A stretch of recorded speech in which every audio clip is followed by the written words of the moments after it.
Baik, orang meninggalkan sholat dosa besar. Bahkan tadi saya bilang di awal pertemuan, kalau dia tinggalkan sholat itu jahdan, bangkang, kufur, keluar dari agama. Kalau dia meninggalkan sholat takasuran, malas-malasan, ditakzir tadi, diingatkan, dimarahi, dihukum, ya. Baik, kita baca dulu dalil-dalil tentang masalah meninggalkan sholat ini, ya. Baru kita masuk nanti penutupan insya Allah masalah tata cara sholat itu sendiri. Kata beliau di sini, penulis buku mengangkat firman Allah surah Maryam ayat 59 sampai ayat 60. A'udzu billahi minasyaitonir rajim. Fa khalafa min ba'dihim khalfun adha'us salata wattaba'us syahawat fasawfa yalqawna ghayya illa man taba wa amana wa amila salihan fa ulaika yadkhuluna jannata wa la yudlamuna syai'a. Tentu ibu-ibu yang pegang buku, ada di ayat yang saya baca di atas, ada titik-titik disambung di bawah, di footnote, ya. Sambungan ayatnya ada di bawah itu. Footnote nomor 3. Ya. Maka datanglah sesudah mereka, orang-orang yang tidak sholat itu efeknya, bahayanya adalah akan datang generasi setelah mereka juga yang tidak sholat. Gitu kan. Dan setiap orang yang meninggalkan sholat, maka pasti akan mengikuti hawa nafsunya. Dan mereka kelak akan menemui kesesatan. Nggak ada lagi panduan. Kalau tidak sholat, udah hilang semuanya nih. Sholat ini penenang jiwa. Kecuali orang yang taubat, beriman dan mengerjakan kebaikan, maka mereka itu akan masuk surga dan tidak dizalimi sedikit pun. Ini dalil yang pertama tentang masalah meninggalkan sholat. Ya, larangan, ada ancaman. Mereka akan sesat kalau tidak sholat. Kemudian dalam surah Al-Ma'un ayat 4 sampai ayat 5 bunyinya a'udzubillahi minasyaitonir rajim fawailun lil musallin alladzina hum 'an salatihim sahun. Maka celakalah bagi orang-orang yang salat, yaitu orang-orang yang lalai dari salatnya. Lalai, jadi dia salat kapan dia mau. Ya, tadi saya bilang meninggalkan salat secara malas-malesan. Ya. Kemudian ada satu tempat di neraka namanya Sakar. Sakar ini tempat untuk menyiksa orang yang tidak sholat.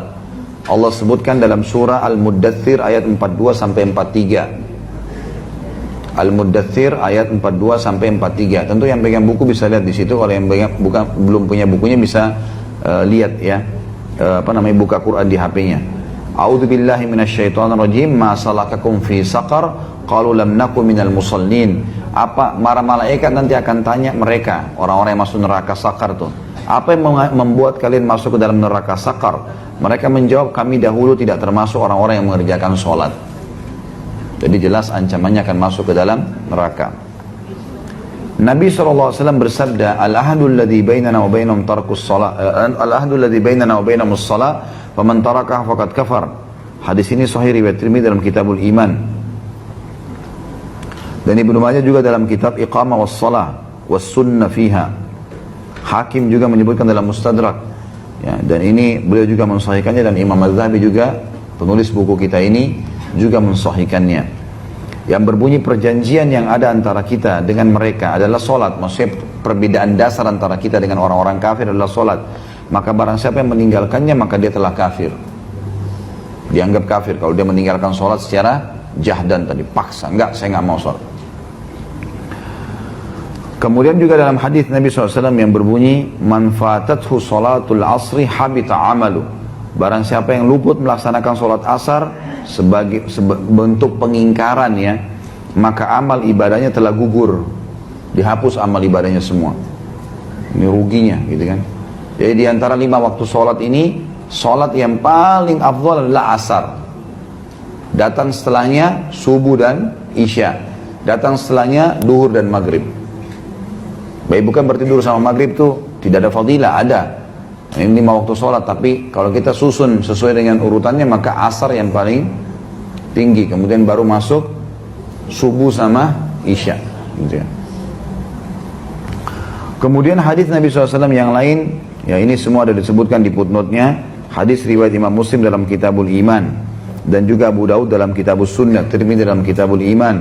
Kata Nabi SAW, bainal abdi wa bainal syirki tarkus salat. Antara seorang hamba dengan kemusyrikan adalah meninggalkan sholat. Hadis yang lain riwayat Imam Ahmad, juga Al-Mundhiri menyebutkan dalam Targhibut Tarhib Dan beliau mengatakan atau berkata, diriwayatkan oleh Ahmad dan Baihaqi, dan para perawi-perawi Imam Ahmad semuanya thiqah, dapat terpercaya, ya. Kata Nabi SAW, man taraka salat muta'ammidan faqad bari'at minhu zimmatullah. Barang siapa meninggalkan salat secara sengaja, maka sungguh jaminan Allah telah lepas darinya. Maksudnya jaminan makanan, jaminan minuman. Kita semua ini, ibu-ibu sekalian, kalau jaga 5 waktu salat, maka dipastikan semua yang kita butuh hari itu dipenuhi sama Allah. Udaranya, cahayanya, makanannya, minumannya, Allah kasih semua. Asal jaga waktu 5 waktu sholat, karena dia menciptakan langit dan bumi, dia menciptakan semuanya. Umar bin Khattab berkata, ama innahu la hadza fil islam li ahadin adha'a as-salah. Ketahuilah, tidak boleh diberikan kedudukan sedikit pun dalam Islam bagi seseorang yang menyia-nyiakan atau meninggalkan sholat. Gak boleh ada jabatan, gak boleh dihormatin, gak sholat gak bisa. Sampai para ulama mengeluarkan sebuah hukum fikih bahwasanya seorang wanita termasuk udzur syar'i, cerai sama suaminya kalau suaminya nggak sholat 5 waktu, masuk dalam udzur syar'i, dia nggak dilaknat. Kan perempuan kalau minta cerai tanpa udzur syar'i kan dilaknat sama Allah, gitu kan. Jadi masuk dalam udzur syar'inya adalah kalau tidak sholat. Harus diingatin, nggak boleh, ini nggak boleh main-main masalah sholat. Makanya ibu-ibu tuh ajarin anaknya sholat, ini sholat jangan main-main. Kata Nabi SAW, suruh mereka sholat di umur 7 tahun dan pukul di umur 10 tahun. Gak bisa main-main. Harus. Sholat nomor 1 bagi mereka. Dikatakan dalam riwayat yang lain, Kana ashabun Nabi SAW, Kana ashabu Muhammadin SAW, La yarawna syai'an minal amali tarkuhu kufrun ghairus sholah, atau ghairus sholah. Ini disebutkan oleh Abu Hurairah radhiyallahu anhu, sahabat Nabi yang mulia. Dahulu, para sahabat Muhammad SAW tidak memandang sesuatu pun dari amal ibadah dalam Islam yang mana meninggalkannya adalah jelas kekufuran kecuali sholat. Nah, ini diriwayatkan oleh Hakim dalam Mustadrak dan juga diriwayatkan oleh Tirmidzi tanpa menyebutkan Abu Hurairah radhiyallahu anhu. Ibnu Hazm berkata, Ibnu Hazm ini seorang ulama dari Spanyol, ya, zaman dulu ini, ulama Muslim. Setelah syirik, mempersekutukan Allah, tidak ada dosa yang lebih besar daripada menunda sholat hingga habis waktunya dan membunuh seorang mukmin tanpa alasan yang benar. Saksi bahasan kita masalah meninggalkan sholat. Kemudian hadis yang lain juga, Abu Hurairah meriwayatkan Rasulullah SAW bersabda, awwalu ma yuhasabu bihil abdu yawmal qiyamah min amalihi salatuhu, fa in salahat faqad aflaha wa anjah, wa in fasadat faqad khaba wa khasir. Amal yang paling pertama kali dihisab pada hari kiamat dari seorang hamba adalah sholatnya. Jika sholatnya bagus, maka dia beruntung, selamat. Dan sebaliknya, jika sholatnya kurang, maka dia gagal dan rugi. Hadis ini dihasankan oleh Imam Tirmidzi.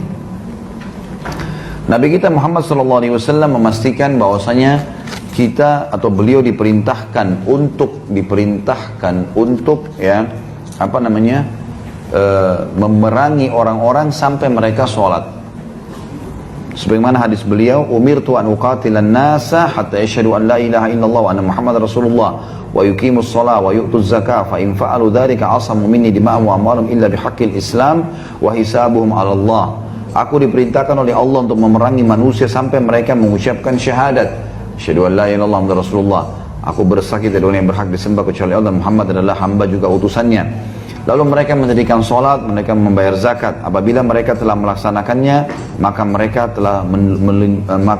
telah melindungi darah dan harta mereka dari bahayaku, kecuali disebabkan hak Islam dan perhitungan mereka kembali kepada Allah. Nah, jadi memang Islam ini diperintahkan oleh Allah SWT kepada Nabi SAW untuk disebarin sampai mereka syahadat, sholat dan zakat. Nah, kalau mereka melakukan, maka mereka telah aman. Jadi saksi bahasan berarti ada ancaman orang yang tidak sholat. Kemudian hadis yang lain, tentu saya bacakan semua dalilnya. Saya agak percepat karena sudah mau jam 11 ya. Saya ada acara ceramah lagi tentunya. Saya akan bacakan dalilnya. Selanjutnya adalah hadis Bukhari Muslim. Anna rajulan qal, dari Abu Sa'id radhiyallahu anhu, anna rajulan qal ya Rasulullah ittaqillah. Qala wailaka awalastu ahaqqu ahli al-ardi an yattaqiyallah. Faqala Khalid bin Walid radhiyallahu anhu, ala adribu unukahu ya Rasulullah. Faqala la la'allahu an yakuna yusalli. Bahwasanya seseorang laki-laki pernah berkata kepada Nabi SAW, bertakwalah, takutlah kau kepada Allah. Jadi kalimat ini berat sebenarnya kalau dalam bahasa Arab. Jadi seakan-akan kau ini salah gitu loh. Takutlah sama Allah. Maka Nabi SAW sempat marah sama orang itu sambil berkata, ada apa denganmu? Bukankah aku adalah penduduk bumi yang paling berhak untuk takut sama Allah? Aku harus yang paling takut sama Allah. Kenapa harus kamu katakan itu? Maka sahabat Nabi yang lain namanya Khalid bin Walid radhiyallahu anhu berkata, ya Rasulullah, boleh saya penggal lehernya orang ini? Ini ngaco nih masa ngomong gitu. Saya penggal aja ya Rasulullah. Kata Nabi SAW, jangan. Barangkali dia termasuk orang yang melaksanakan sholat. Ternyata sholat ini menahan orang dari dibunuh gitu. Padahal dia sudah menghina Nabi SAW. Gitu kan? Jadi saking pentingnya sholat itu. Di dalam hadis yang lain, kata Nabi SAW, man lam yuhafiz ala salati lam yakun lahu nur, wala burhan, wala najah. Wa kana yawmal qiyamati ma Qarun, wa Fir'aun, wa Haman, wa Ubay bin Khalaf.